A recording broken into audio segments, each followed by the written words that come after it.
Well, good morning, Bakersfield, surrounding communities, and everybody watching online on YouTube, Twitch, and Facebook Live. This is the Early Bird Special right here on KGEO Sports Talk 101.1 FM. I am Chris Burdick. That is Sparky. Sparky, good morning, my friend. Good morning. Let them know what they're in for. Oh, we got a jam-packed show. We'll talk about some NFL news. We had some great basketball last night. We'll get into that. Plus, we've got headliner Mrs. Heather Shaw joining us at 7:30. She will be performing 2 shows Saturday night at the Well Comedy Club, followed by Anthony Jauregui, who does the open mic every week on Thursday nights at the Well Comedy Club. Yes. And we'll wrap up making you some money with one of my favorite guests that we have regularly, Mr. Bolt Brady from Bolt Brady His Bro from the BLEAV Network. Plus, you can jump in anytime throughout the show at 661-842-2000. Cannot wait to pick Bolt's brain about what he believes is going to happen in round 2 of the NBA playoffs. I know we have a couple series that still have to wrap themselves up. Dude, 4 of them, all 3-2. 3 of them could be wrapped up tonight, realistically, but the likelihood of that happening is minuscule. I do think that we'll get 1 or 2 of them wrapping up tonight. Not sure if we're going to get the Minnesota-Denver series to wrap up tonight. We'll see what happens, especially with Minnesota still being out or still missing Anthony Edwards. But we'll talk about all of that as we can get to it. Plus, I agree with you. The games last night were really fun to watch. My Cavs got bailed out because of an injury, in my opinion, because if Brandon Ingram plays that game, Cleveland does not win it. No, I was wrong. 6. 6 of them are 3-2. 6 are 3-2. Ooh, fantastic. Hey, how many game 7s do you think we're going to get out of them? Ooh, this is a good question. Well, that one's for Bolt. Yeah, I'm going to have to leave that up for Bolt because, again, I'll let the sports handicapper pick that. I'd say maybe half of them. 3. I could see 3 If we of the get series 3 game going 7s, that'd be dope. in round 1, that's pretty good basketball, in my opinion, no matter who comes out the winner. I think Cleveland and Toronto more than likely goes to a game 7. I'm not convinced. I told you guys yesterday the James Harden that Cleveland needs is the James Harden that can drop 32 and 12. That's not what you're getting. You're getting maybe 20 and 10, 20 and 5. Actually, last night he had 9 rebounds, which is great. But he's not even the issue. My actual shot across the bow this time, it's at Donovan Mitchell. Where the hell are you? 19 points the last couple games. You had a plus minus of -9. When you got 2 guys coming off the bench and Dennis Schroeder and Sam Merrill who are looking way better than you, and you're the star player of the team. Dennis Schroeder is the only reason they won that game last night. He's always been a stud, man. He absolutely is. And honestly, if I am the coach right now, I'm looking Donovan and James in the face and saying one of you two is losing your starting spot to that kid here in about 2 days if you don't shape up and figure this out, because this is stupid. It genuinely is. They lost Brandon Ingram last night. Brandon Ingram, who's arguably their second best player on this team and arguably their best scorer. And you only won by 5.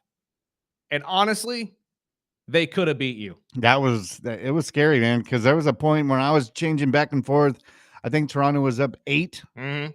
And I was like, Cleveland made a run. They screw up and lose this game at home, man. That's the one thing that I will give James Harden in this game. He at least had a positive effect on the game. When he was on the court, they were making runs, and he looked like, at least in the beginning of this game, looked like he was going to be the 32 and 12 James Harden that I had called for. He slowed down in the second half, ended out with about 20-24, but it's still, it is James Harden, and at least he was positive to the game. But when I see Evan Mobley, Donovan Mitchell, Jared Allen, Max Strus, at this point, where the hell are the rest of you? You guys are the ones that have been playing together. You guys are the ones that are supposed to have the chemistry. I know Darius was the one who made it all happen and facilitated the whole thing. And for some reason, everybody just ignored that and said, oh, well, Darius gets hurt a lot, so we need to move on from him. No, that was a bad idea. As it sits right now, you're going back to Toronto in game 6. I expect Cleveland to lose game 6 and most likely go to a game 7, in which they probably have the edge just solely because they're at home and they have won every game at home so far. But as it sits right now, I have very little faith that Cleveland can actually win this series.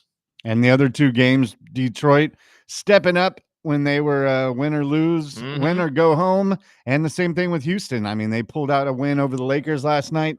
And they announced this morning that Durant is probably out for the rest of the series. So, yeah, I think big everybody surprise. kind of saw that one coming. But I mean, kudos to them for being able to pull off the game last night. That was a really close one. And I know a lot of people are upset at LeBron for missing a couple free throws late.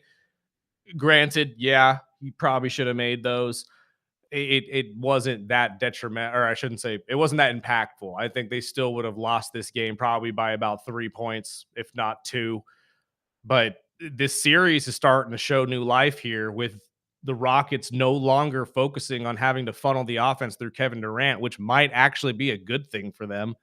I mean, granted, Kevin Durant is one of the best scorers the NBA has ever seen or had, but it doesn't mean that you should essentially have him be your sole offense during the playoffs. You have to be able to funnel the ball to everybody. Sengun's got to get involved. The entire starting five's got to get involved as they did last night. What is happening? I have no idea. Dawson. I got Goofy over here. Oh, good Lord. It's like Beavis and Butthead. Exactly what I call him. That or Garth. I don't know which one it is, but what were your thoughts on the Laker game last night, my friend? I mean, again, I still think Lakers have a good chance to wrap this up in 6. But now with the Rockets waking up a little bit, they may need to be concerned, especially since you got Austin Reeves back and it didn't necessarily get you the win. Yeah, I think they'll be fine. I think the Lakers are fine. I think the Magic are fine. And I mean, even going with the Cavs Raptors, I think the Cavs pull it off, but there is a lot of experts thinking, man, they really should have wrapped this up already. And we know we've seen, back and forth which home team plays better. I'm looking forward to the games tonight because not only am I looking forward to the Knicks series because they have a chance to knock off the Hawks, but the Celtics have been choking. They've lost 2 against Philly, and they're up against the wall. They can close it out tonight, as well as the Nuggets and Timberwolves as Minnesota tries to close it out. An angry Rudy, as Chris Flail called him on Friday. All 3 of these series have been really fun to watch, and a big piece of me wants to believe that the Knicks, Celtics, and T-Wolves just wrap it up tonight and we move on to the next round. But there is also a big piece of me that is saying I wouldn't bet on that anymore. Going into this series, at least the beginning, the first 4 games, I think everybody kind of had the same thought process. Oh, these are going to be pretty quick. We're going to be out of here in about 4 or 5, maybe even 6. And at this point, now we're all looking at it saying, what the hell? The 76ers look like the 76ers of old. If Joel Embiid can come back in this game and look like he did in the last one, go Sixers. It's going to be really hard for them to lose when Joel Embiid is scoring about 30 to 40 points, especially if Tyrese Maxey is adding another 20 on top of that. And if they can get VJ Edgecombe in on this, that's a really scary combination. And we're not even talking about Paul George. Exactly. Edgecombe is one of my favorite players, but when Joel plays the way he's played the last 2 games, they're going to be tough to beat. And how awesome would it be to see Boston get knocked out in the first round? Especially having a hand, like a series so handed, like just I would be shocked. I'm not going to lie. Because again, you guys heard me say at the beginning of the playoffs, there's only one team in the East that everybody should be deathly afraid of, and that's the Celtics. But now we're seeing a glaring weakness in the Celtics, which is the big man. That's what I was going to ask you. Do you think it's more of the big man and Philly putting it together? Because, I mean, Philly is not a usual number 7 seed type team. They're usually much higher. That they're getting healthy at the right time? Or is it that Boston is on cruise control? Or is it a little bit of both? I think it's a little bit of both. I think Boston hit a cruise control when they thought they could just wrap this series up like a lot of teams would. But I also think that with Joel Embiid coming back from this appendicitis thing, and he has been off and on the court really since he's been drafted, if you really want to go back far enough. But I mean, they haven't had a whole ton of time during the regular season to get this thing flowing like they wanted to. So maybe this is really just starting to, move the way they want to. I don't know. I couldn't really tell you because obviously we're not in the room, and I couldn't tell you what the meetings were like before this series even started, or really during the series when they were down 3-1. Yeah, and I mean, just as a fan watching, it just seems like the Sixers are putting it together and having that big guy putting up those types of points. It's hard to beat, and especially when they're shooting cold like they are. Yes, and that's going to be the big thing. Is one. Can Philadelphia continue to funnel the ball to Joel Embiid and let him just eat up as much as he possibly can? but you do need to figure out a way to get the guards involved in it as well, because you can't win this game solely on the back of Joel. Although a lot of it is going to go to Joel, you need to be able to trust the other guys to make their shots too. But I mean, the other big thing is, can you slow down the 3-point shooting of the Celtics? Because since they played the Warriors in the finals a couple years ago, the Celtics have really made that transition of becoming the 3-point marksman team. It is no longer the Splash Brothers. Now it's Jason Tatum and the guys out there in Boston. They shoot 3-pointers more than anybody in the league. All game. So if you can slow that down, if you can continue to put Pritchard in or on an island and kind of hope he misses his shot, which is honestly at this point during the playoffs pretty impossible because this kid's turning into the next just Manu Ginobili, I guess. But that's going to be the key defensively, is you have to slow them down at the 3-point line, because if you can't, they're going to shoot you out of the gym, and we're all going to be talking about the Celtics moving on to the next. Well, that's my thing, is I want to see if the Sixers can keep their pedal or their foot on the pedal, as well as we're seeing Brunson and the Knicks putting it together. I mean, the last 2 games I've seen Brunson, put up 20 plus points in the second half. The only thing that makes me feel like Atlanta pulls this game off is because they're in Atlanta. Yep. The fact that this will be an Atlanta game, and a lot of these teams really do prefer wrapping up these series at home. Don't understand why. I personally would rather you wrap it up when you can, rather than chance it and come back home and have them beat you at home, and now you're embarrassed as the series is tied. But I go up to Game 7 in Madison Square Garden. It could be a great game, though, if we really think about it. CJ McCollum against Jalen Brunson, who's the one that's going to push their team to that next level. I would love to see it, but I do believe Atlanta probably pulls off a win tonight just to get us to that Game 7. What happens in that Game 7 is going to be interesting, because, again, we've talked about it a couple times. Kendrick Perkins is highlighted on ESPN many times. The big glaring weakness of this Knicks team, defense. They can't stop a cold, which is crazy to say when their head coach is supposed to be defensive minded. Right. And if we get Game 7, say we get half of them, say we get 3 of them, these are the 3 I'd want. Yeah. Right now, the Knicks, that would be a hell of a Game 7. If the Sixers can force a Game 7, true, that would be a hell of a Game 7, as well as Minnesota and Denver, just because of the history of them playing each other so many times in the recent years. And, there's been some fights and there's some definite attitude in this series, which I love it when Joker gets all jokerish. If I had to choose which ones were going to go Game 7, I'd have to say New York and Atlanta, Denver and Minnesota, Cleveland and Toronto. I think Boston wraps it up. I think the Lakers wrap it up in Game 6. And I would assume the Magic going back home wrap it up in their series in Game 6. And that was a hell of a game last night. It absolutely was. Watching Paolo Banchero and Cade Cunningham, 2 of the league's future. I mean, again, if we're not going to give the face to one guy, we might as well make it a panel. So the future faces of the league, Paolo Banchero, Cade Cunningham. I mean, you can go down the list. SGA, Wemby, Luka, doesn't matter, whomever you feel would be your face of the league. But those 2, this is going to be a fun rivalry to watch for years to come. I know this is the first time we've actually seen these 2 in a playoff format, but imagine a couple years from now when both of these teams are established as pretty solid contenders and they just move everybody else out of the way for each other at the Eastern Conference Finals, and we watch Paolo Banchero and Cade Cunningham drop 40 on each other just to see whose supporting cast is going to help out more. I would just love to see some competition in the East. No kidding. But I love this series. I love what we've seen from this series. Cade Cunningham has stepped up in every way, shape, and form for this Detroit Pistons team. I'm not going to lie. I expected the Pistons to be wrapped up by now, but they have made this so much fun to watch, even being down so much in this series. And the Orlando Magic are finally showing themselves as somebody who can get out of a playoff series, which I think has been a glaring question for them. As good as they look defensively, as many pieces as they've been able to pull in the offseason, including Desmond Bane, who's been a pretty solid contributor to them this year, they really have never been able to get past the first round of the playoffs. They are finally on the precipice of doing that. Now, if they fumble this, all we're going to be talking about in the offseason is, it's just the same old Orlando Magic team. Exactly. Can they ever do it? But if they finally bust past this wall, who knows where they're going to stop? They could run right past Cleveland or Toronto. They really could. So Orlando could find themselves in the Eastern Conference Finals if they pick up the momentum right now and end this with the Detroit Pistons in Game 6 at home. This could be a really interesting story if an 8 seed could fight their way deep into the playoffs. When's the last time we saw an 8 seed in the Eastern or Western Conference Finals? I I don't have to remember. actually look It's that been up. that long. I'd have to I don't look it up. remember. If you guys know, let us know.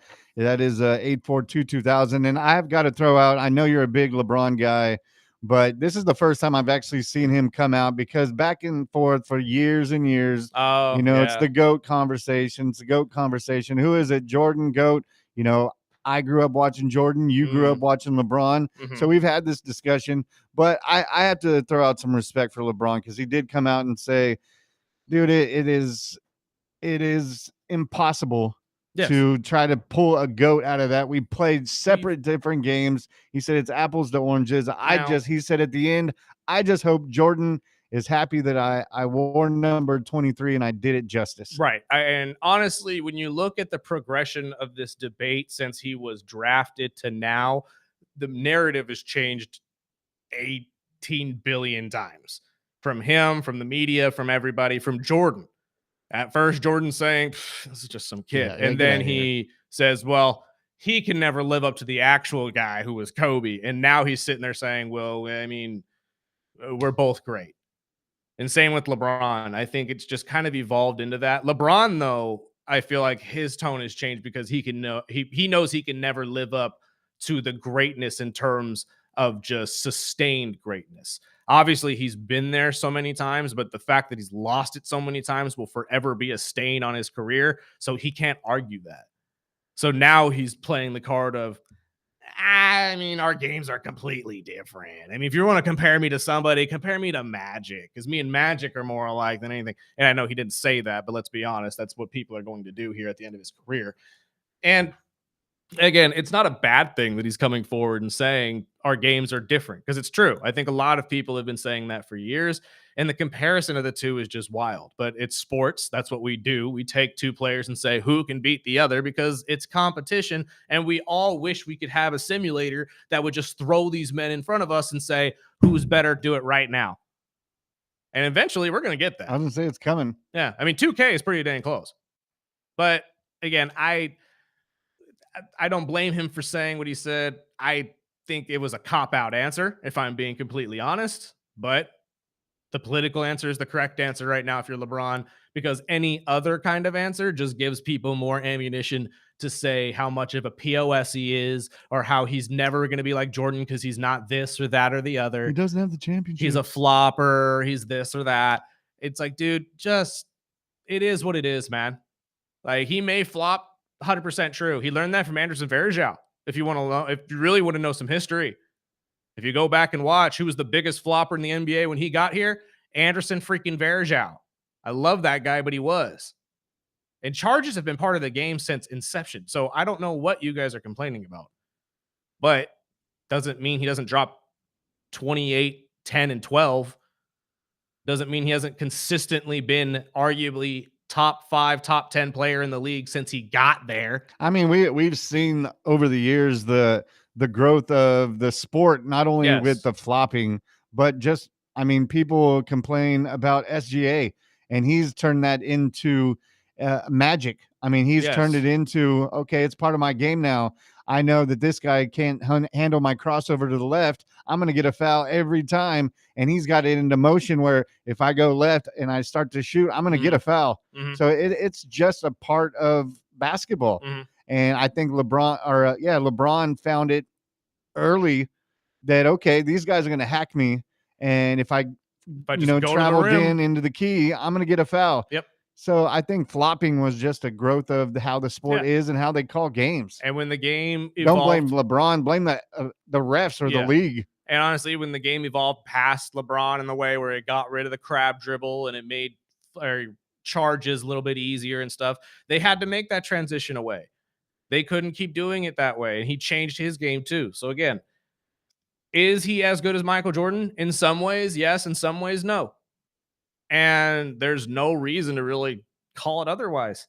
I keep thinking about it every time we want to compare this guy to LeBron. Why are you comparing to LeBron? The only one that's ever actually played like Michael is Kobe. Yep. So if we need to compare anybody, it should be Kobe and Michael. But you guys don't want to have that comparison, do you? Because it's going to make your boy Kobe look bad. So let's be honest.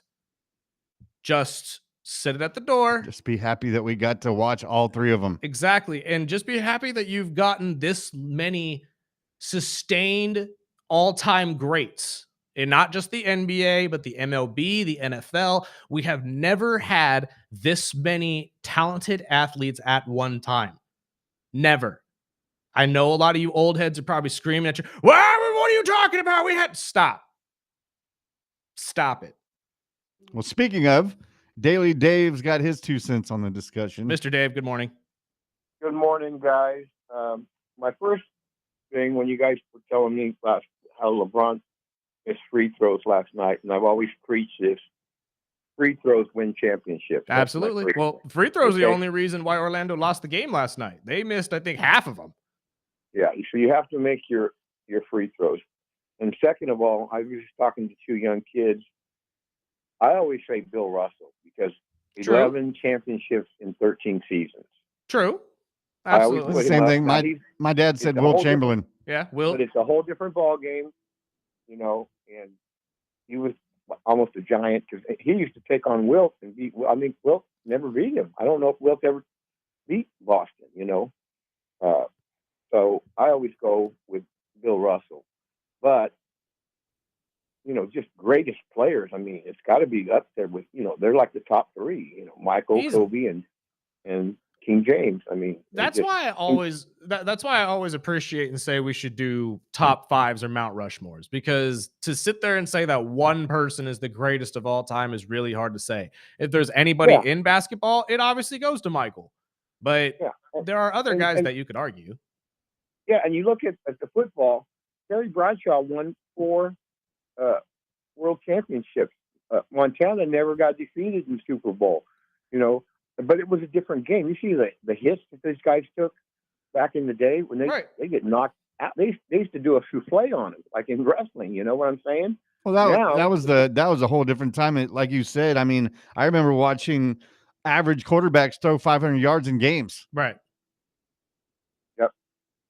Again, it's all just an argument of what generation you played exactly. in. And I'm not going to sit here and say one person would have played amazingly than another, because we'll never know that. We really won't. I hate when I hear someone say LeBron would never have been anything if he played in the 70s and 80s. It's like, LeBron was a dinosaur compared to those guys. Exactly. And that's why I'm saying, let's not make that statement, because we don't know. The game was so vastly different. He probably wouldn't have played basketball the same way back then as he's doing it right now. Yeah. So right. And that I like the comparison between LeBron and Magic. Yes. The body style, the type, the passing. Pure point forwards. Passes.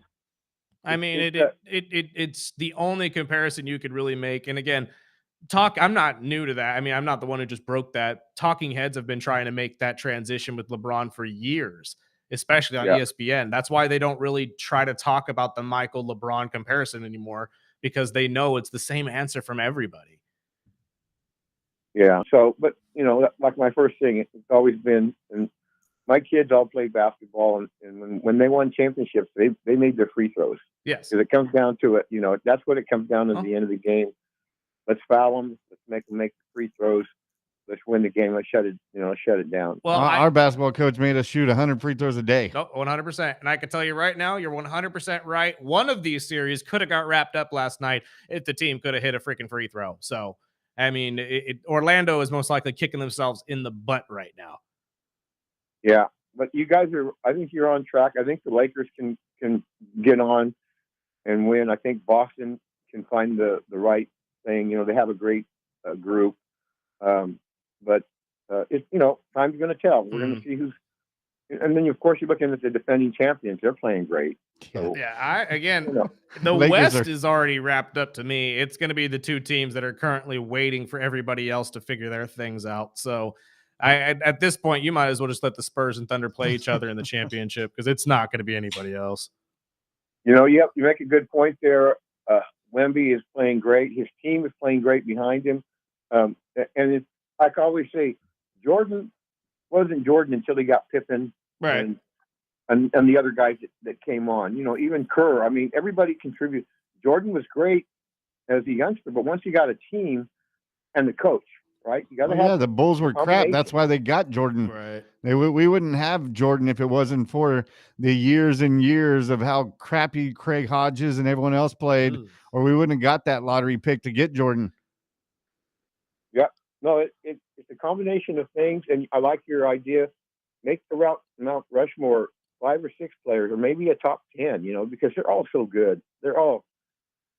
And they all have different eras, you know. Yeah, absolutely agree with that. But Dave, we got to let you go, my friend. We got to get to our first break of the day before we get our guests in here. We appreciate you listening.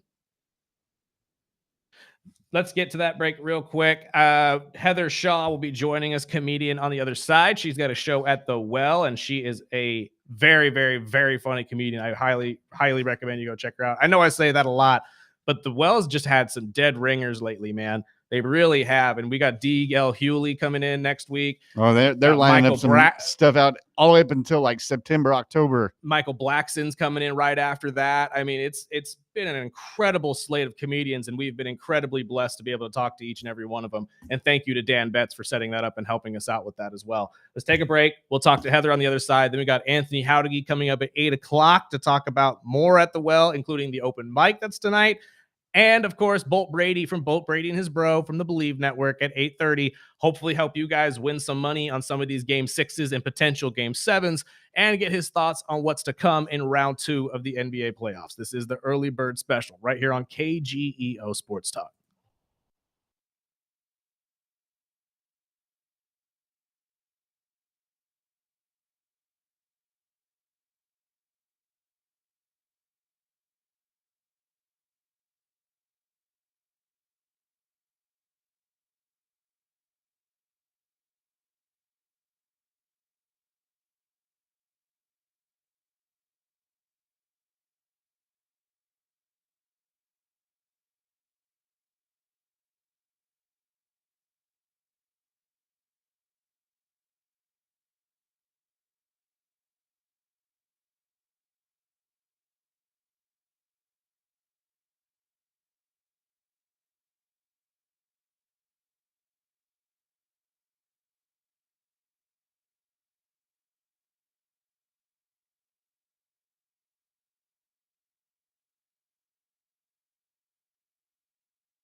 Welcome back.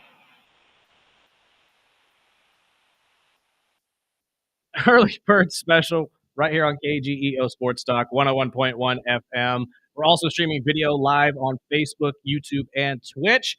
It's time to get to our guests of the day. First and foremost, she is a fantastic comedian that you can check out this weekend at the Well.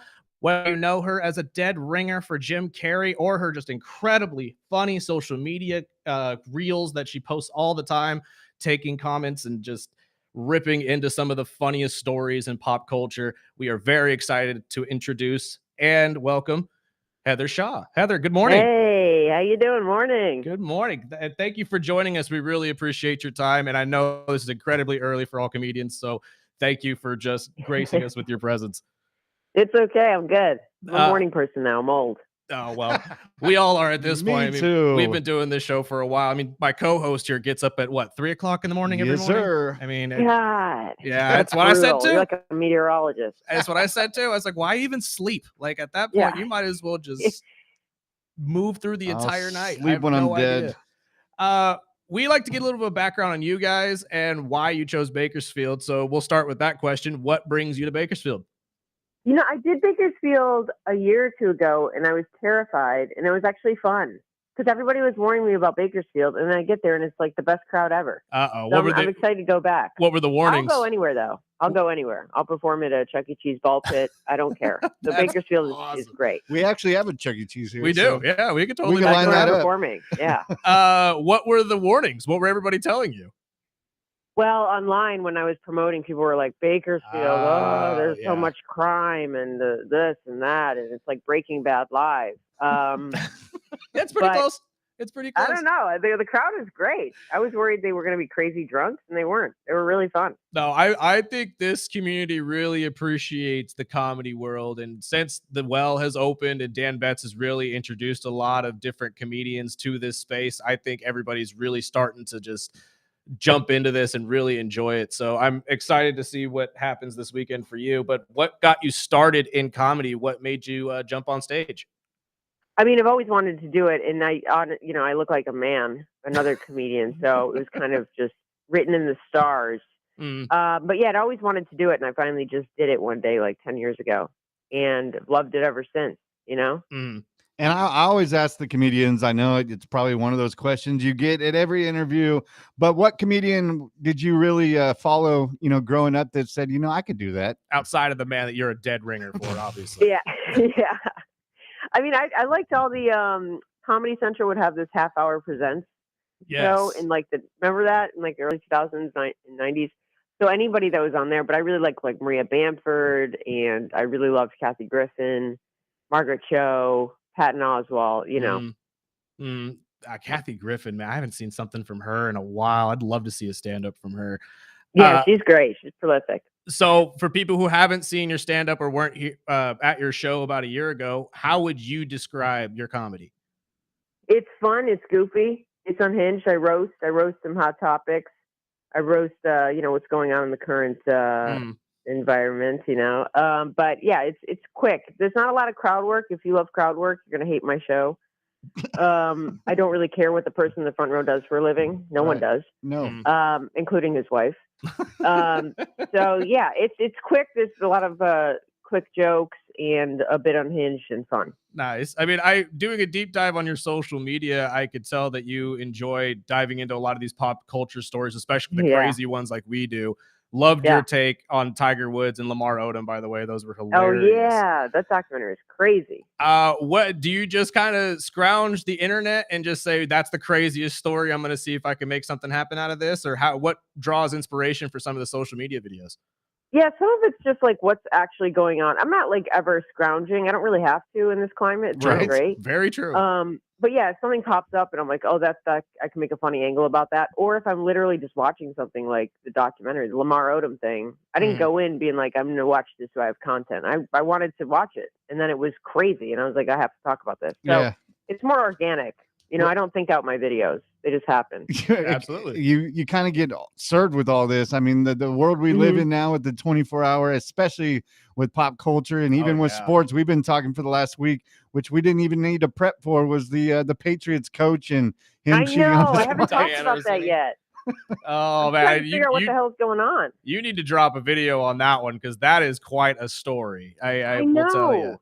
And she's honestly, I'm kind of disappointed in Mike Vrabel because I like him, and that lady seems so annoying. Right. And I think that's a better taste. That's kind of where everybody is too. It's like it's either so you like Mike and you hope that he gets okay or he goes out okay, or you like Diana and you hope she's okay after this. But yeah, I'm like, where's Diana's husband? Is he alive? He is, and I don't think he's very happy about this. But she also has badmouthed him many times on television. That's what I'm saying. She would always be like, "Oh, he's a freak." Like, what is going? I don't know. It's crazy. The dynamic is very odd, if I'm being honest. And she named her son Mike. That's what's even crazier. We need a documentary on this. That's what I'm saying. Like, we need a whole Netflix doc just solely on this conspiracy. It's just been nuts. You need to drop a video. Well, who does Bakersfield root for? Are you guys a Rams fan? You know, it really depends who you have. We're a blend over here. This station itself is a Raider affiliated station, so we have a lot of Raider fans. But yeah, I mean, Rams, we have a couple Steeler fans, a lot of Cowboy fans. It really just depends who you're talking to. The worst of the worst. Great. Exactly. Yeah. And a lot of the really toxic fan base is just all settled in California at the same time. Yeah, I love that. So besides comedy, what else have you been up to in your life? Obviously, we saw online that you got married recently. How's that been going? It's been great. I'm no Mike Vrabel. I like her. Yeah, it's been really good. And I just shot a special, so that's going to come out. Yes. My first comedy special is going to come on YouTube. So I'm promoting that, and I'm always doing shows. So I'm staying busy. I love it. Talk about the special. I mean, what was it like shooting your first special? It was great. It was in Wisconsin. Well, I love Wisconsin because they're like professional drunks. They know how to be drunk. So it was great to perform there. It was a fun time. It was like -15 out. It was just perfect. Oh, wow. I loved it. So Wisconsin, you know? That's incredible. I mean, so I take it the crowd was just energetic and lively, and you knew that was just going to be the perfect place for you? Yeah. I have a weird calling to Wisconsin. I don't know why. But yeah, I knew that they'd be really fun to put on, tape and film. So it was great. Well, my last question for you, because I know you got 2 shows coming up Saturday night here at the Well Comedy Club, and I know you're a very busy woman, but you really have a big social media, following. How is the social media world compared to being on stage doing comedy just different? I like live comedy is so much better because there's nobody that everyone there knows they're there for comedy. So you're not getting anybody that's like offended or going to speak up and be like, this is wrong. On the internet, you're kind of bringing comedy into people's living rooms where they're not like set up to understand that I'm not a politician. What I'm saying is a joke. Right. So it's so much better on stage because everybody is there to laugh. They're there to have fun. They know it's not serious. Online, you got to be a little more safe because people think everything you're saying is like what you actually feel. That's very not happening in my world. I'm just here to make jokes. Right. I think that's the case with a lot of comedians. I should say you guys, but a lot of comedians have gotten a bad rap for some really just jokes that they wanted to see if they would land. And I don't think it's right. I mean, again, comedy is based on that. You're not supposed to go in with a sour mindset or to get offended. It's supposed to be fun. And nobody's really saying this out of hate. It's more just out of make it, try to make you laugh. Exactly. Yep. Yeah. So one last question for you, Heather. We know you're incredibly busy. And again, if you are not busy this weekend, go check her out at The Well. Tickets are available at thewellcomedyclub.com. But your social media following for at least my inception or finding you was because obviously the video of you making the joke about yourself being a dead ringer for Jim Carrey. Yeah. I am a massive Jim Carrey fan, but I gotta say you are not lying when you have the exact facial expressions and everything. I know. So 1, do you practice that and do you kind of lean on that in your comedy? And 2, have we talked about you essentially starring in his biopic yet? Because they need to get this going. We got to get this done. Right. Seriously, wait till here's the thing. I don't think biopics should come out when the guy's still alive. Right. True. They've been That's doing fair. that recently, and it's weird. I know That Bob is fair. Dylan doesn't really show his face, but Yeah, like, the Elton John one didn't really hit well, but we knew that he's still touring right now. Yeah, they just announced Yeah, the it's weird. Madonna one with Yeah, Jennifer Garner. That's I a was good like, point. okay. Maybe we should wait a couple years before. yeah, that we got to happens. wait, and hopefully he lives for a long time. So I'll do it when I'm 80. Absolutely. But yeah, I've never had to practice it. It really is just like, it's so natural to me. I never sat in front of a mirror and figured out, because I'm not an funny. impressionist. It's not like And there's I was working on it, there's no relation between the two of you at all. I don't think so. I am from upstate New York. We got to do a Canadian, 23andMe with the dangerously two of you and see if there's anywhere down the line where you guys have some lineage, because it is a dead ringer. It's incredible. It's weird. I know. I think I look more like him than his daughter. It's very freaky. I'm gonna tell you this right now. You may look like him, but I think your comedy career is trajected straight to the top, just like his was. And I can't wait to see you this weekend. Thank you so much. I appreciate you guys having me on. Thank you so much for your time. We appreciate you. Let's take a break real quick, Spark. We'll get into some final stories before we get the rest of our guests in here. This is the Early Bird Special right here on KGEO Sports Talk.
Transformers Lincoln Park.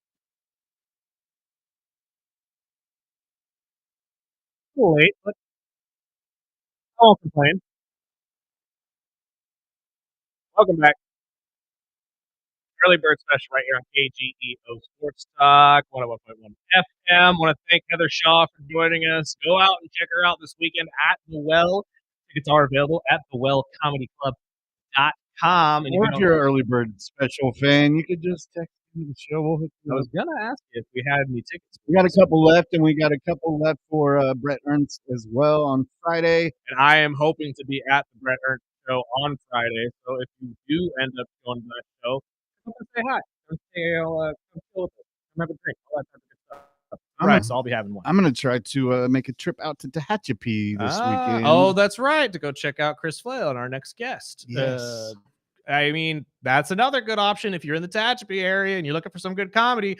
Chris Flail is going to be in your neighborhood, and you don't want to miss this one. With Jauregui, I believe. Yes, if I'm not mistaken, which we were supposed to have both of them in here at the same time this week, but unfortunately, Chris had some work conflicts, so he could not join us today, but he will be with us tomorrow, just as he normally is at 8 o'clock. So we'll talk all about that show and many more. But before we get to Anthony, we got a couple stories I wanted to bounce off you real quick here, my friend. First and foremost, the Golden State Warriors and Steve Kerr may not be done. It seems like they are having meetings and they are really talking about him coming back. They have stopped the meetings for the week. They will reconvene next week.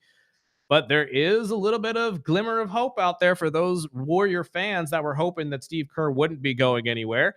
Do you think that this is going to be a positive move for the Warriors? I mean, at this point, if you move on from Kuminga and Draymond Green, I don't think there's really anybody on the roster that's going to be against it. I don't even think Draymond's really against Steve being there. I just think Draymond believes that it's kind of done altogether and that everybody was just going to be moving on. Yeah, he was a little salty after they got knocked out. So I think so. When you ask somebody like that right after they lose and get knocked out of the series, it's probably going to be negative. It seems like Draymond wants Steve Kerr to stay. I think Steph wants Steve Kerr to stay. I'm sure a whole ton of the players on the roster want Steve Kerr to stay because that's been their head coach for God knows how long. But, well, we know how long. I'm just joking. Since they started winning. Yeah. And why would you walk away from that kind of a thing? But do you think that Steve Kerr is still the coach that can get them to a finals and win it again? Man, I don't think it's really on him. I just don't think their team is up to par with the rest of the younger league. And I would love to have Kerr in Chicago personally, but I don't think he coaches anywhere else except Golden State. And I think it's just a good fit for him. I don't know. I mean, I did run down the 5 or 6 players that would be up for the job if Kerr left, but I don't think he leaves. I think Kerr leaves when Curry leaves. See, that is something that I've heard as well, is that they just decide to walk away together. I do believe that Steve Kerr is not done coaching. I think Steve Kerr could continue coaching for a long time if he wanted to. I'm sure he takes a year off if he leaves Golden State.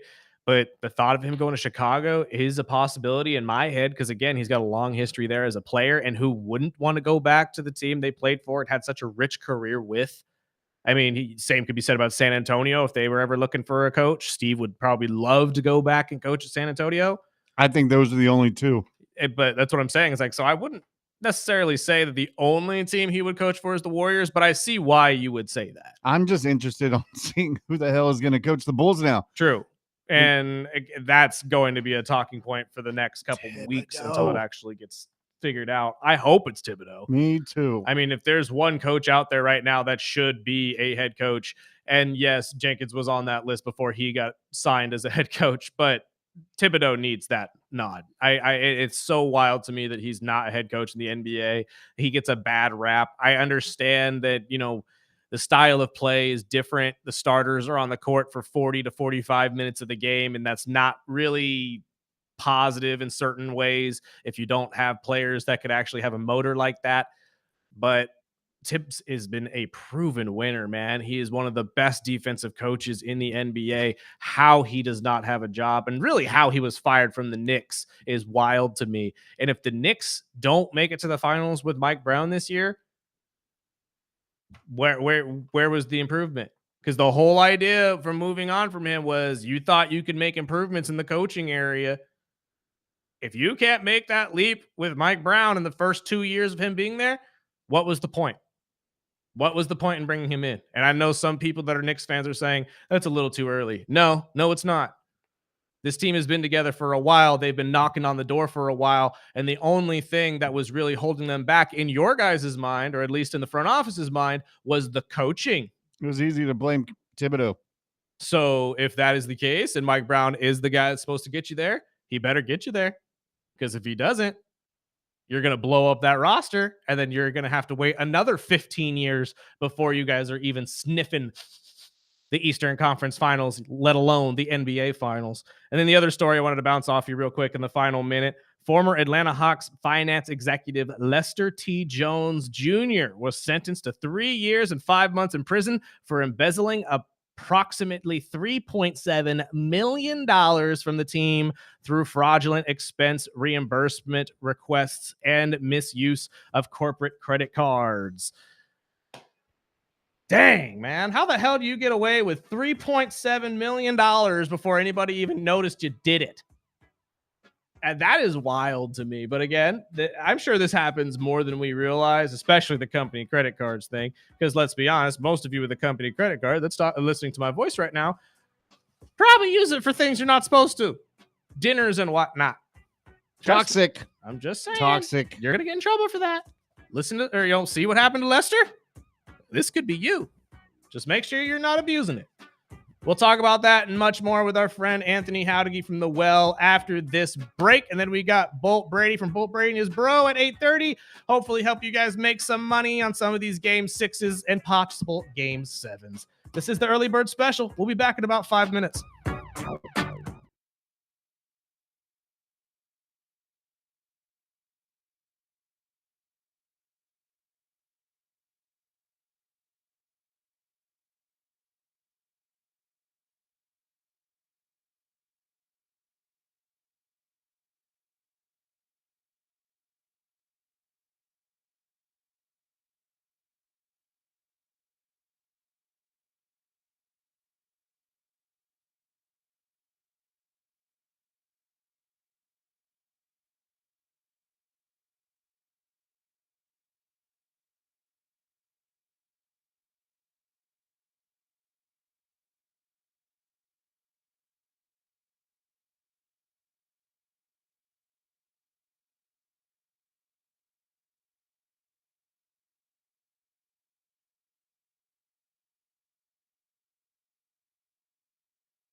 Welcome back. Early Bird Special right here on KGEO Sports Talk 101.1 FM. We're also streaming video live on Facebook, YouTube, or Twitch. Audio-wise, you can listen to our stream, I believe, at kgeo.com, if I'm not mistaken. I haven't been to the website in quite some time. But Anthony Howdege's here. You know, if the sunglasses are on, he's ready to go. The sunglasses are on. The flannel is on. I'm here wearing the... Yeah, dude, orale. You better watch out, Bert, commenting on my flannels. I wasn't going to... You know what? Since you already brought it up, I wasn't going to put you on blast like that. But yes, we are pretty sure that Anthony owns exactly one flannel. Yeah, listen, as a man that is 2XL, and you guys know out there, if you're 2XL, when you find the shirt that is 2XL, you wear that shirt and only that shirt only, because the buttons pop off on the other shirts and they're uncomfortable. And yeah, this was good. I totally understand. That's why I said I wasn't going to put you on blast until now. You start. When I wear my flannel, I only put one button on. So shoot. Hey, Spencer. Spencer, Theo. All I hear in my back is 619. Oh my god. Anthony Howdege from the Well. Good morning, sir. Yeah, what's up? He was everybody? Just getting done telling me he hasn't, or he got home at what, 2 a.m. you said last night? night? Well, actually, I got home at 1, but I said I went to sleep later to make it sound like I was home late. But True. True that. No, I went to bed around 2 a.m. But Nathaniel, he was here on Monday. We went out to the coast and did an open mic, so that was fun. Got some pizza, did some comedy. There was a really drunk heckler in the crowd, an old lady. Really? Diane. Yeah, here's the thing, guys. You guys remember Jersey Shore? Yes. When there was a grenade and then Pauly D would have to go disarm the grenade and like take her out and stuff. We kind of had to do that last night. Yeah, like she was a very gross, large woman who talked about making $50 an hour as a court reporter, and was just yelling and drunk and saying this and that throughout everybody's set.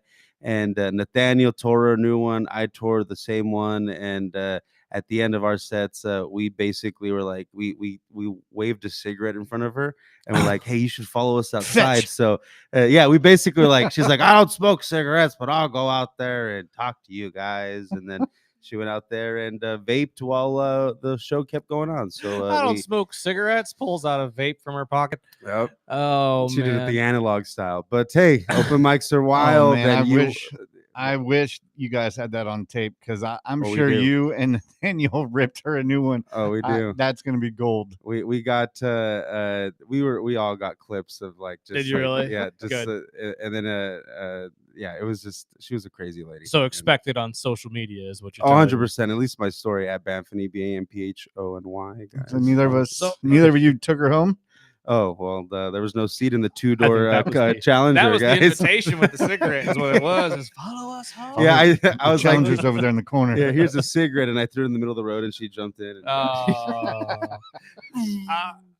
Well, this is a great way to get into that topic, though. But how do you deal with a heckler that just won't shut up, even at an open mic? Dude, it's there's different types of hecklers, because there's like there was a shout out Chris Flell, not here today.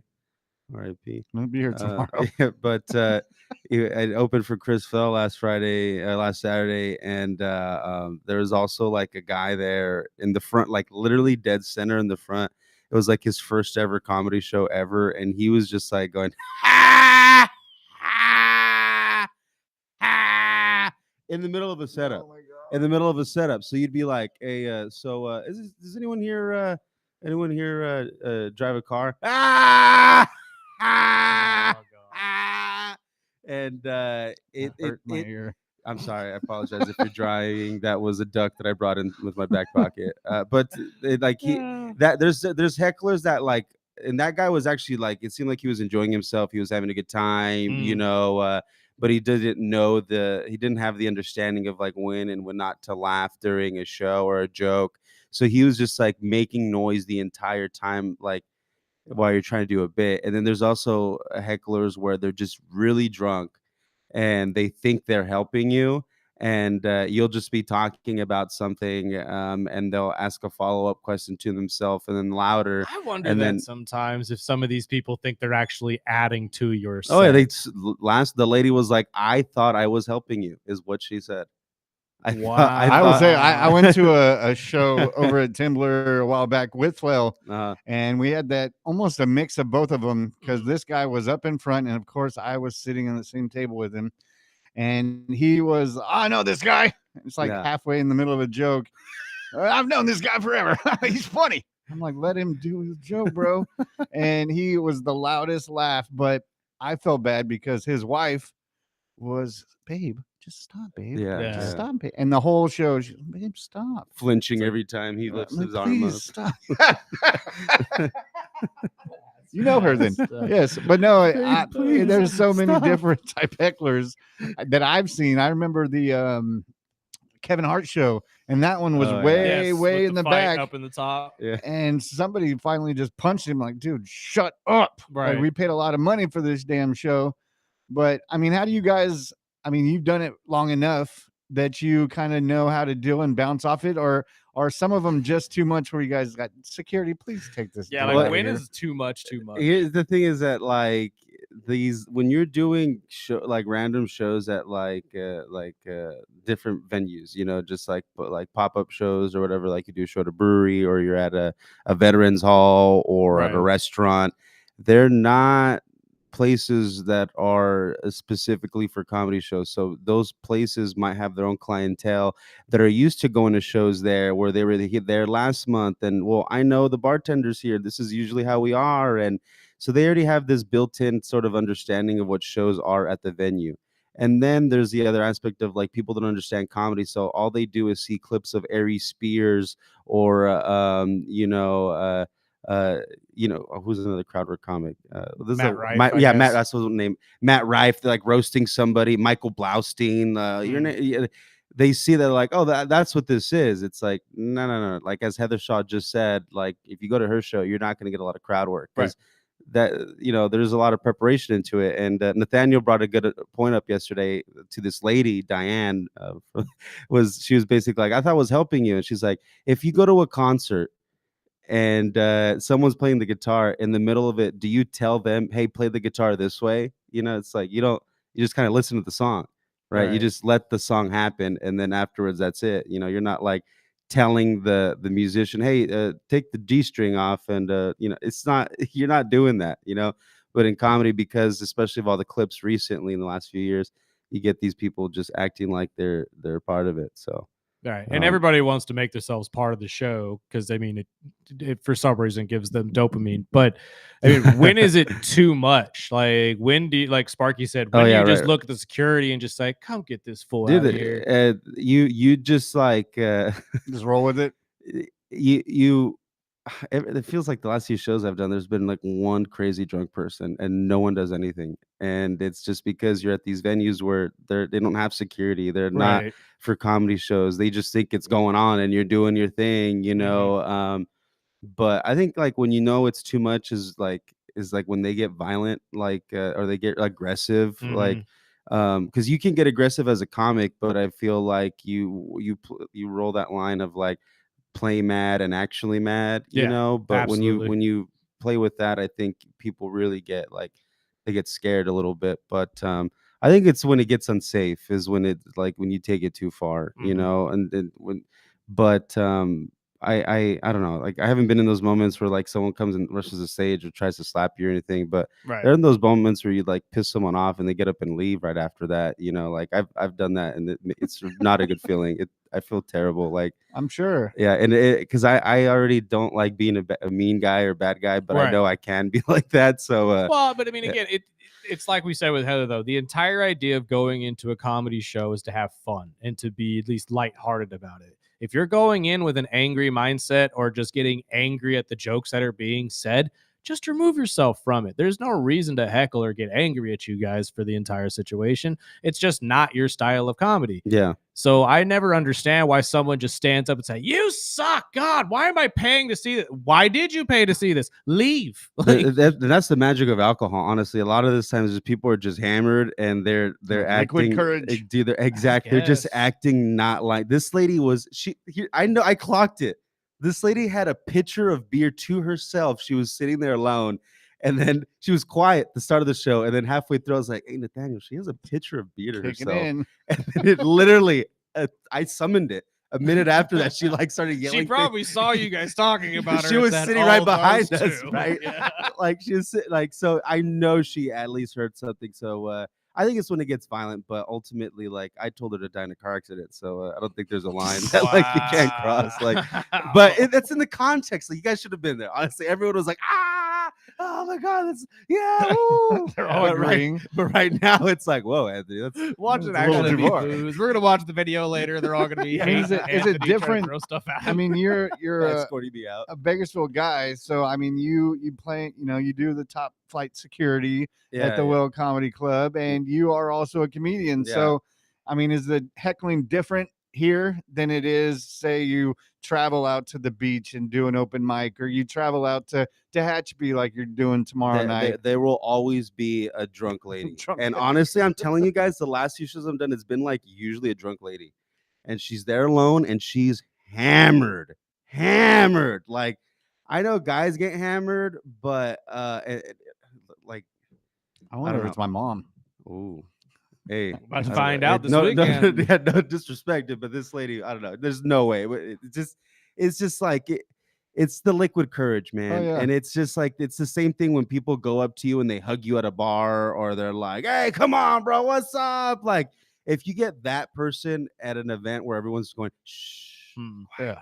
watch it," it's immediately like they're, It's funny though that you bring up that some of these people think they're actually adding to your comedy and they helping say you. that, bro. They say it. Like that's what that because have been many times where I'm watching a heckler get destroyed by a comedian for not shutting up, and I'm just sitting there like, why are you still talking? Like, Yeah, just this guy yeah. has already put you in your place like 4 times. But you're right, they probably are in their head thinking, oh, this is gonna be so great for them. I'm gonna help them go viral. Yeah, no, it's if you're thinking that, please never come outside again. Just sit your home.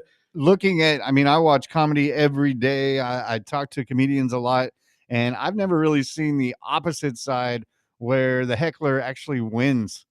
oh, I've seen Except when we talked about that social media star that was on a couple weeks ago. Yeah. And I've seen a couple videos with her Oh, where right, she right. buckled, where like she just couldn't handle the heckler. And I'm just wondering how that gets into you. Like, obviously, with you and Nathaniel, you already knew what you were getting into before you got on stage. Hey, You're like, she the broke drunk lady in the Nathaniel. back. Did she really? She did in a second because That's gotta be difficult. No, it is. Nathaniel was just on stage pulling his ear, like just scratching his ear. She's like, "What do you got, an itch or something? Why don't you scratch it?" And he's just like, "What? I am." And everyone's just like, and he was just like bullying. She was bullying him, and then he's like, and he had a lot of good ones for her, but ultimately, like, he had to get off stage because it was like too much. It was not even too much, but it's just like it's not even any point in like continuing, because Right. it's just like, it's like there are so many jokes being thrown at me that's gonna be more, or that's gonna be funnier than my and set. here's a grip was she was actually helping because a lot of the comics were new and they're not strong, so the biggest laughs they were getting were laughs from roasting her, similar to me. I mean, I went up there, I did material, it sucked, but the things I said about her dying in a car accident, everyone's like, whoa, and it's like only because you're reacting to something in that moment. After I got off stage, we took her outside and we distracted her with the smoke, and the rest of the show continued. And I came back into the show and the comics were saying, "Man, I wish that lady was still here. She could have carried me through my set." So they like, so people do, they They, like, inadvertently plan for that. they inadvertently do. Yeah, they had written stuff for her, but like they inadvertently plan for the lady to be there and have that energy for their set, as opposed to just relying on their material, to carry them. So in a way, she did help, but not in a good way, because Right. it was distracting as hell. Well, that goes into my next question was, you do the open mic every Thursday at the Well. Doors open at 6, shows at 7. And you can follow Bamfany at Yes. Instagram. But the comedy scene, I mean, you've been here long enough to know kind of the Bakersfield scene. But when you go out, out to the coast, out to, what was it last week? Clovis. Yeah. How is the scene different from what we're building out here in Bakersfield? No scene compares to our scene that is a small scene. Like, none of these little towns have a scene that is like ours. We are in the leagues of like LA and San Francisco, Sacramento. That's when, like, like I feel like our scene has grown enough to be in another division. It's like these we're maybe like 2A, and we used to be 3A, and 3A was like, all right, you got a scene like Shafter and Hanford and Avenal and Fresno and all. And now all these little scenes are so small that we're probably up there with like the big cities, Yeah. so I think that when our scene really compare, like we hear it all the time, like comics here. Yeah, if you have a lineup of comedians on a showcase, like, and you try to pick which ones the funniest ones are, and you have them from different cities, I bet you the funniest ones will be from Bakersfield. Yeah. And maybe a guy from like London or something. But some random location. yeah. Well, no, I just wanted to ask, a local comedian, because some of the national comedians we've talked to in the last couple of weeks, they've all kind of said the same thing when we asked them, what brings you to Bakersfield? And they're like, dude, the scene. We're hearing the scene is getting bigger, and I just wanted to see the scene. I think the scene revolves around the club too. I feel like It really does. the club, having the club here, and us getting to perform there, and things like that. I think that benefits us, and then that gives us a platform to perform. Yes, but really, the 100%. way we all grew up in this city, the way it is, the way it's formed us, I think that is what helps us be as funny as we are. Well, and the well itself brings you guys some level of relevancy, right? Yeah, like 100%. being the only one in the Central Valley, like Dan and you have talked about many times on the show. People from all around California are coming to the well to the open mics. It's not just Bakersfield people.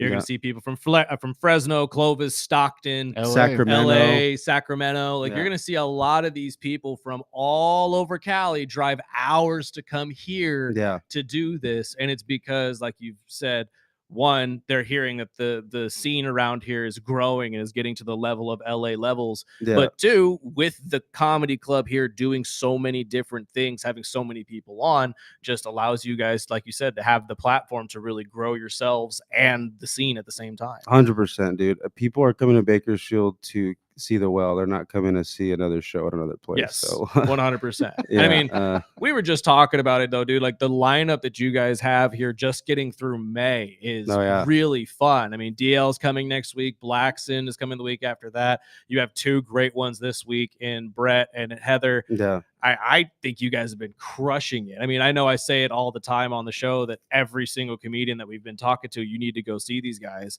I'm not just saying that to blow smoke up the wells, but I'm saying it because these guys are hilarious. Yeah. Dude, there's Anthony, there's, Hacker, there's Flail, there's Betts, there's, I can go down the list, Nathaniel Webb. I mean, there's so many. The names we've talked to in the last week and a half, Jaybird. weeks. Yeah. I mean, everybody is hilarious in their own way, and that's why it's getting to the levels it's getting to. 100%. Yeah. And, it's always good to be put on the map for something that's not illiteracy and, and like STDs. Well, you got a busy next couple of weeks. You got open mics starting tonight. Every Thursday. Yes, at the Well Comedy Club. Doors open at 6. Shows at 7.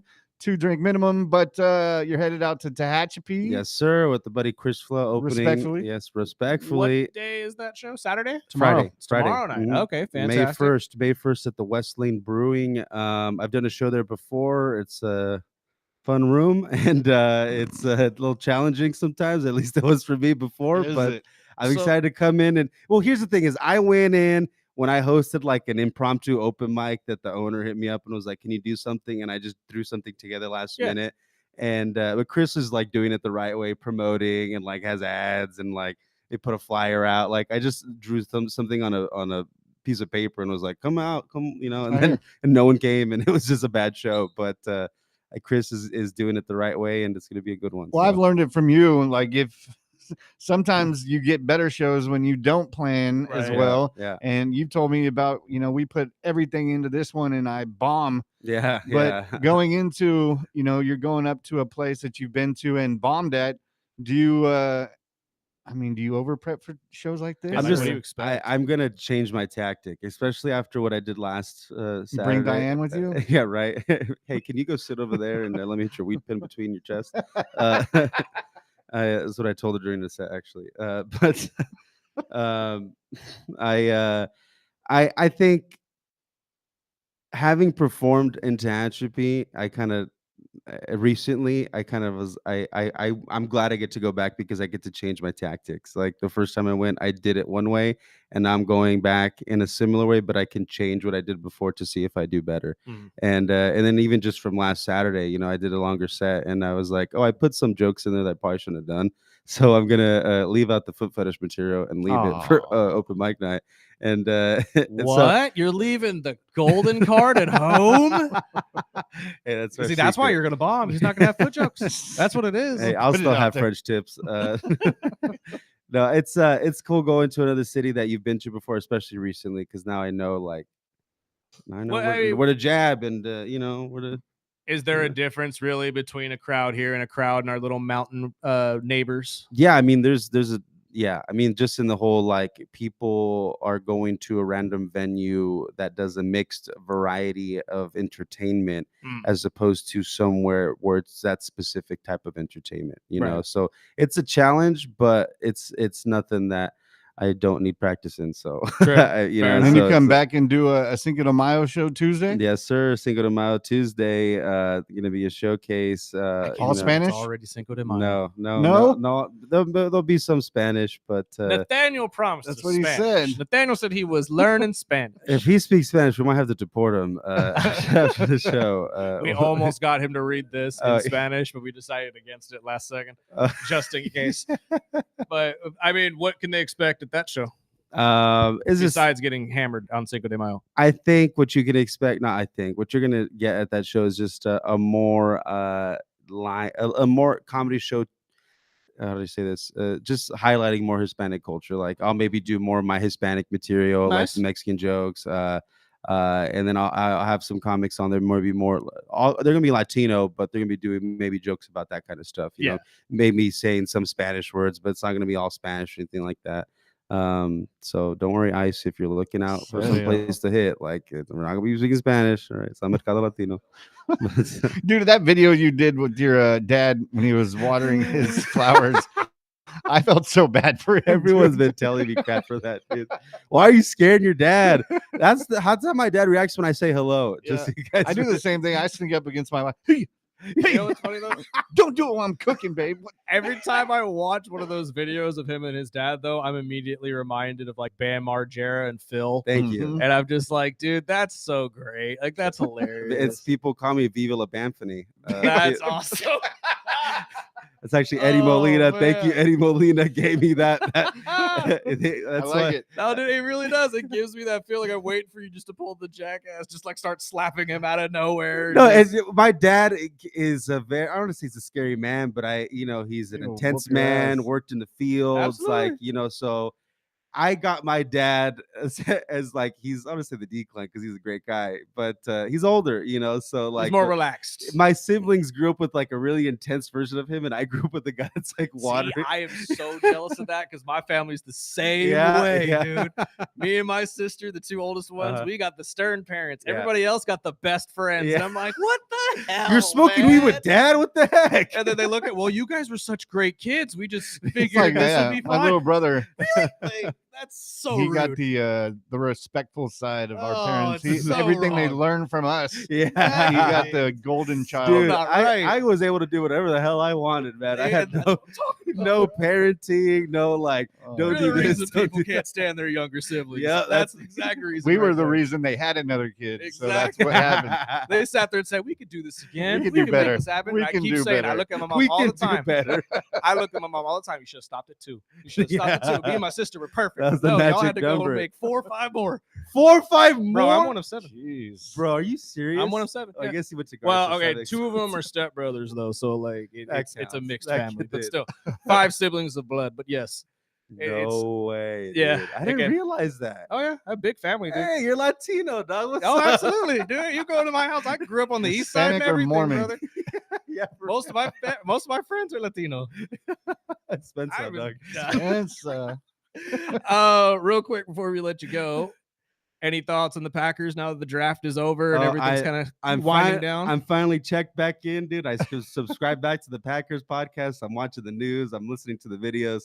I was going to ask you what you do right now since you don't necessarily care to watch for basketball or baseball. Well, I know and tennis is going. Yeah, but- so tennis is always going. There's always like highlights for tennis, but Carlos Alcaraz, world number True. 2 now, is out of Madrid and Roland Garros because he has a wrist injury. So one of my favorite tennis players is going to be bummed not seeing him play this year, but maybe Yannick Sinner will get another Grand Slam, or Alexander Zverev from Germany. But yeah, so that's what in your opinion will bring tennis back to like a height of popularity? Do we need another rush? Serena.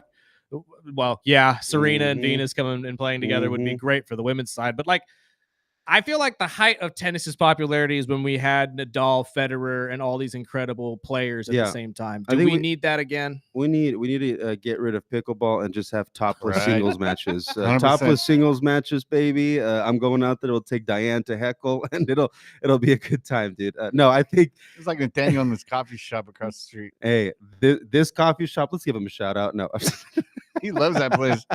Nothing It's wrong a with nice bottoms spot. up He came in with the espresso. hat on Hey. and everything. Oh, hey, man. there's nothing wrong when that espresso gets you. I just laughed when he looked at me and said, "You allow brands, right?" And he flipped his hat around. I was like, "Yeah, sure, why not?"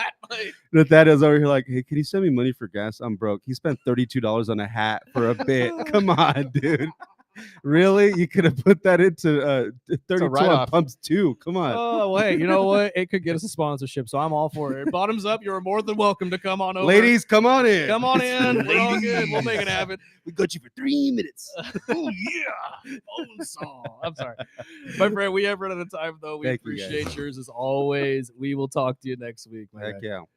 Let's take a break. We got Bolt Brady coming up on the other side. Hopefully, make you guys some money in all these NBA games. This is the early bird special right here on KGEO Sports Talk.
back to the stream. We aren't even live on the stream yet. I'm sorry. Come on. Oh, you threw me off. Well, it is Thursday. It is 8:30, Yes, and it is Bolt Brady time. If you Yes, hear it 50 Cent, I to talk to Bolt Brady from Bolt Brady and his bro at the BLEAV Network. Hopefully, make you guys some money on these NBA playoff games. We are looking six game sixes in the face, possibly we think 3 game sevens, but that's up in the air right now.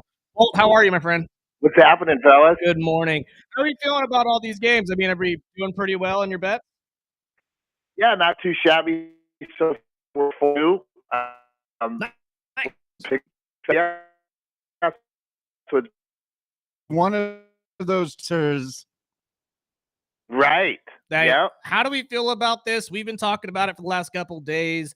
They may have found the blueprint to actually pull off an upset here, because I did not really take into account that the Celtics don't have a center that could really stop a cold. Well, let me throw a stat at you, and you tell me what you think after that. Joel versus the Celtics in the playoffs is 4-13. Ooh. Oh, took out all possible. What are we looking at right now, Bolt, to go into game 7? We think 3 of them get wrapped up, or at least I said 3 of them get wrapped up most likely before the weekend begins. I think the Celtics wrap it up. I think the Lakers wrap it up. And I think, what was the third one I said, Sparky? Well, I can tell you that they're going to game 7. Knicks and Hawks, I think, are going to game 7.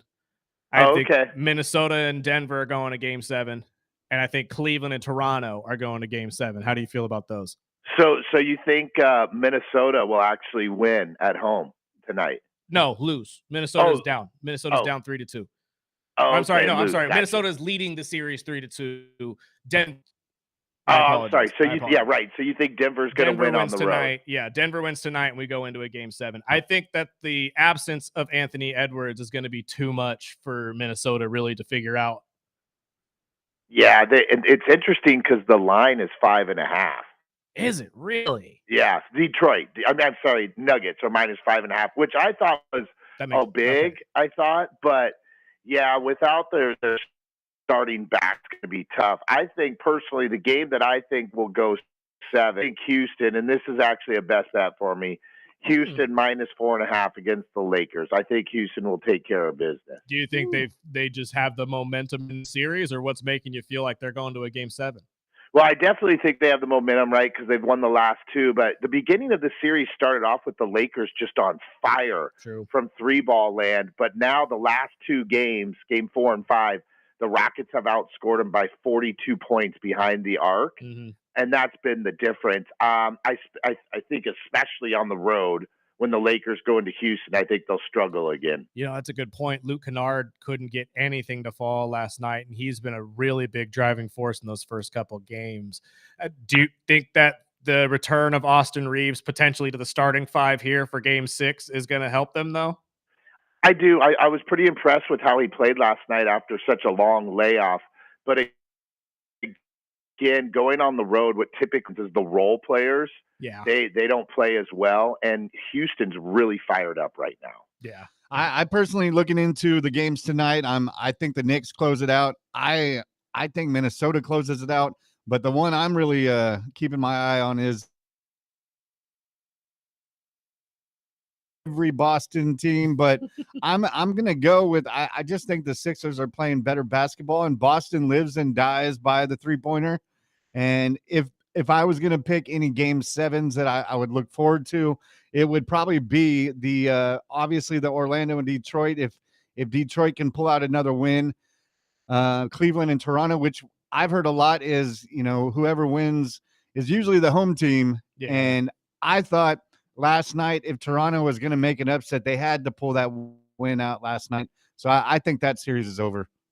Yeah, I would agree. The Celtics one, it's really interesting. They have a pattern really since 2020 that they're 11-24 against the spread after a double-digit win, which means that they'll play really well. They won by 30, and then they actually lose the next game, and then they typically recover. So I don't know about Boston being a best bet tonight, but I do think that they usually recover in these situations. Why do you think that is? Do you think that's just a mentality thing with the team? Do you think that's kind of what they preach over there, maybe the coaching staff? Why do you think this team usually goes from being electric one game and then taking a game off?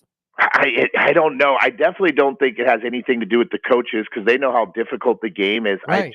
I just think mentally the Celtics just come out on fire and then they just have a huge letdown. It's just weird to me to see a Brad Stevens led basketball team in any facet. Because I know he's not the coach anymore, but that's an interesting stat that they are 11 and 14. 11 and 24 against the spread after a double-digit win. That's incredible. So, okay, as you look at these 6 games going into game 6, I know you already gave us your best bet. What do you think out of all 6 of these games is the best bet to be an upset? Of the 6 games that are left, probably Atlanta. I'll give you another stat that I like with the best bet here. So I've noticed that the home team in the first quarter of every game has won except for one quarter, and they've been blowouts. So the home team has won by 6, 9, 12, and 13 in the first quarter. Wow. Okay. Yeah. So I'd like Atlanta plus the half point in the first quarter tonight. I think Atlanta actually wins the ball game. I agree. I said the same thing. Them being at home for this game 6, and they've played well there. It's just, it really depends on what defense of the Knicks shows up for me. Right. And the defense usually will show up. It's like putting in golf. Defense travels as well. Mm-hmm. It's just, are they going to be able to score enough points? Another stat that's pretty crazy is that there's been 160 teams that have been down 3-0 in the playoffs, and that none of them have come back. Right. So Houston's definitely trying to go against history here. God, and could you imagine if a LeBron-led Lakers team is the first one to let that happen? Right, because there's a stat about LeBron as well that being up 2-0, he's never lost a series. And that's that. Oh my God! And Atlanta, I mean, going back to the Knicks, Atlanta's a talented team, but they've got to stop those long runs because all 3 of those wins with the Knicks, it was on long runs, whether it was Brunson going off, I think it was 15 points in a row without them scoring. And their defense just, I don't know if it just disappears or if they're like, okay, well, let's get these bench players in, get some rest. But the last 2 games I've known, it's just Brunson takes over the game. Mm-hmm. He does. I mean, he's one of the best when it comes to that. I think what will be interesting is that all these teams that are behind, except the Nuggets, they're at home. So if they lose their game 6 at home, they really don't deserve to be in the playoffs. I agree 100%. That's really where you need to step up and make yourself known. So this is going to be a big game for them. We already have 2 teams that have moved on to the second round. That'd be the Thunder and the Spurs. I've been very vocal that I believe that is going to be your Western Conference Finals. How do you feel about that? Well, I would have to agree with that. I mean, before the playoffs started, I thought it would be the Nuggets. But if Aaron Gordon's not playing, they don't have a chance. Right. Defensively, they are not the same team without Aaron on the court. Right. And he is offensively probably, what would you say, their 3rd best option? Yeah. He I mean, it's incredible how much better of a shooter he is now. Incredibly. And I agree. I just don't know if Denver is running into a problem here dealing with Minnesota every year. Maybe Minnesota just knows how to play them very well. But what do you think has led to this stumble by them? Well, the Joker hasn't played very well. Last game he had the triple-double, but he hadn't been shooting very well. So the combination of that and Aaron Gordon being out, I think, is what made them stumble a little bit. He has looked frustrated in this series. Yes, yes. And going in, and we talked about the West, but going into the East, say Boston does get knocked out in the first round because they are pretty much the favorite all around in the East. Who do you think could be that secret team that, say Boston is knocked out in the first round? Who would you lean on with the East? Oh, I think we'd see the Cavs in the finals then. Really? See, I have. Really? I'm still skeptical on my own team, man. I'm telling you right now. I've grown up a Cavs fan. I love this team, but watching that game last night, I don't even think they deserved to win last night, Bolt. I really don't. I know since you're the Cavs fan, and I was wondering, not to knock the guy, but has Donovan Mitchell gained weight? Nope. He just looked way bigger. I said the same thing. There's something about Donovan that's not sitting well. Maybe James got in his head and told him, hey, if you really don't want to play here, all you have to do is gain a little weight and they'll trade you. But I don't know. I'm watching this series, and I said it yesterday. The James Harden that we need is the James Harden that can shoot 32 and get you 11 or 12 assists. The Donovan Mitchell we need right now is the one that can easily drop 30 to 40 points a night, and you're not getting that. Yeah. And that's what frustrates me is this team has such a high ceiling, not only with just those two, but with Evan Mobley at the same time. And they have yet to really put anything together. And it bugs me. And watching a team like the Raptors, who granted they have talented players, but they aren't as talented, just run them out of a gym is embarrassing at points. Yeah, I agree. That's why I'm skeptical. I said this morning, I think if Orlando gets past Detroit and goes through with a head of steam here, they can find themselves at the very least in the Eastern Conference Finals. What say you? I don't disagree that. I mean, really, you could almost make a case for every team in the East to make the finals. You really could. You absolutely could. And then one last question for you, my friend, before we let you go. Obviously, all of the awards are being given out. We've already seen who the sixth man is. Cooper Flagg won the Rookie of the Year. Who is your MVP? Wow, that's a tough question. Probably Shea. I mean, just because he's the best player on the best team. True. I think that there is something to be said there, and not a lot of people really take that into account anymore. It's more about the stats now, but I agree with that. I think Shea deserves it, but I think there's an argument here that you could give it to Wembanyama. Well, yeah, no, you could. I mean, I'm just really excited to watch that guy's the rest of his career. Did you see how Shaq, who never gives props to anyone, said how he's the ultimate center? I mean, Shaq doesn't. I don't even know if he compliments his own kids. Like he never gives them out. He really doesn't. And honestly, you're right. He's very critical of every big man, but it's hard to argue when this guy is doing stuff that he never really could do. I mean, and he's gaining weight trying to be the physical center that the NBA is used to at the same time and fix its fan problem. I mean, I don't see how the NBA hasn't just wrapped that torch up and said, "Here, bud, this is all yours." Right. I really don't get it, but he really has become the prototypical player overall of what you want.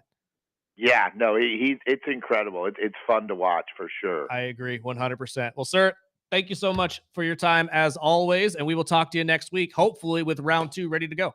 Take care, fellas.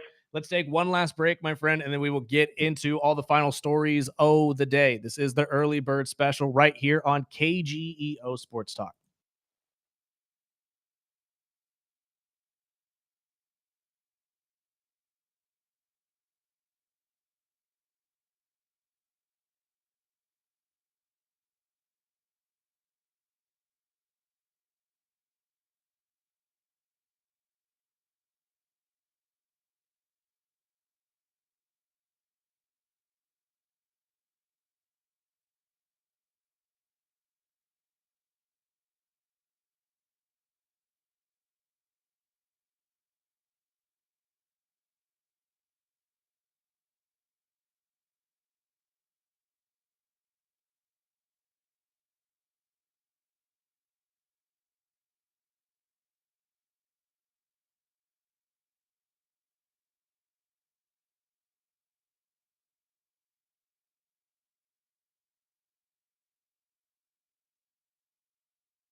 like that one. We had a listener that texted in and asked, what do you think about the LIV and if LIV golf is over? Oh, LIV is done, dog. It is done. And you know, it's funny. We were just talking about the Saudi Arabian country and how much they've really invested into sports as a whole and how they saw it as a cash cow. I think they're dropping out of it too early. I really do. I think they were expecting an immediate return on investment that was going to be worth millions upon millions over what they were putting towards it. But realistically, you didn't wait long enough for this really to develop into something that was going to make that money. And when you're competing against a absolute juggernaut that is professional golf, the PGA, you have to at least put up a fight. Well, it goes with some of the reports I'm seeing that they are, as a country, are going to pull out a lot of money out of sports and entertainment. Yeah. No, they're pulling out a ton of money. And I don't know if that, again, I don't follow enough Saudi Arabian politics to be able to tell you if this is because they're running out of money themselves or whatever the deal is. But in terms of the outside looking in, looking at what it was and what it could have been, LIV could have competed. It really still can. It's just more of you have to double down on it or at least just continue to put money into it. But the positive spin is for golf fans, if your favorite golfer has been in LIV Golf and you've kind of missed them in PGA, the PGA has already talked about potential open avenues for those golfers to come back. Now, there's probably going to be penalties because it's the PGA and they're not just going to let you walk back on their courses without something happening, especially since they've already penalized golfers like Brooks Koepka and some of these other guys have already come back over. But you just, there's going to be avenues for these guys to be able to figure that out is the best way to do it. And the best way to put it. One question I wanted to bounce off you because they did announce if you're a Raider fan, well, Fernando Mendoza has picked his number, and it's number 15, and Woo-hoo! Flores gave him the grace to do it. Love that. And he said that he is the real deal, and I haven't seen a quarterback with the Raiders since then, so he's looking forward to it. You grab my second favorite number. 17 is the number one number, but 15 for sure is number 2. And one thing I do like about the Raiders and Clint Kubiak, he's going back to where you have to earn the decal on your helmet. Yeah, I saw that. That's all really silver. Cool. That's a really for cool every thing. player. I think every NFL team needs to go and do that. I think you have to earn the logo or the shield or whatever, needs to go on that helmet. I think it's an old school way to go about things, and it really makes you remember that this isn't just going to be given to you. You have to earn this, especially with a new head coach coming and taking the reins. So I'm excited for the Raiders and what we're going to see next season. And hopefully myself and Sparky will be right there live and in person to be able to tell you guys all about it. We'll talk more about that tomorrow. Plus, the NFL has distributed crews for referees just in case. We'll get into that tomorrow, 7 to 9 a.m. But until then, Sparky, let's get out of here.